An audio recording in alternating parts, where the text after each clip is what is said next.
हमें उन्हीं अनुभवों को अपने दिमाग में रखना है, अपनी यादों में रखना है, अपनी स्मृति में रखना है, जिसके कारण मेरा जो आगे का जीवन है प्रगति करे, विकास करे, जिससे मुझे निरंतर प्रेरणा मिले, मेरे अंतर में उत्साह पैदा हो।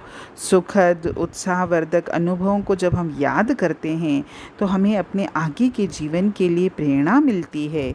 और यदि हम बार बार अपनी गलतियों को याद कर कर रोते रहेंगे तो हमारे जीवन का विकास भी नहीं होगा और हमारा व्यक्तित्व भी निर्बल पड़ता जाएगा। हमें अपने प्रत्येक अनुभव के साथ, जो भी हमारे जीवन में अनुभव हैं, हर अनुभव के साथ सबसे पहले हमको ये विचार करना है कि ये अनुभव मेरे लिए सुखद है कि दुखद है। अगर दुखद अनुभव है तो मैं उसको त्याग दूं, और जो सुखद अनुभव है उसको मैं बार बार याद करूं और अपने आप को उत्साहित करूं कि ये जो सुखद अनुभव मेरे जीवन में हुआ है, परमात्मा तेरी रहमत से ऐसे अनुभव मुझे बार बार हों, और इसी आशा में हम आगे बढ़ें। और जब हम आशावान अनुभवों को याद रखते हैं ना, तो हमें शक्ति और प्रेरणा भी मिलती है। और सफलता जैसे एक शब्द है, बहुत उत्साहवर्धक शब्द है। चाहे किसी को छोटी सी ही सफलता क्यों न मिली हो जीवन में, लेकिन सफलता का नाम सुनकर ही हम गदगद हो जाते हैं।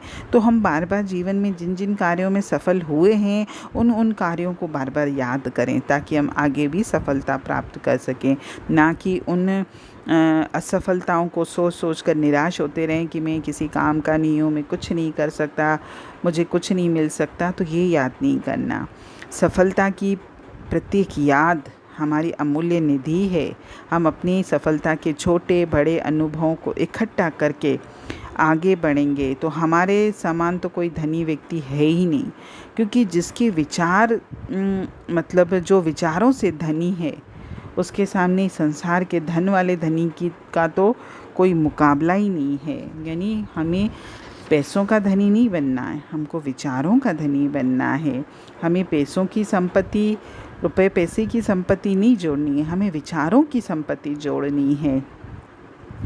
अपने जीवन को सुधारें, अपने जीवन को उन्नत बनाएं, अपनी गलतियों से सीखें और अपनी सफलताओं को याद करके जीवन में आगे बढ़ें और अपने ही पथ प्रदर्शक खुद बने, अपने जीवन के निर्माता भी खुद बने और अपने आकाशदीप भी खुद बने। हरिओम।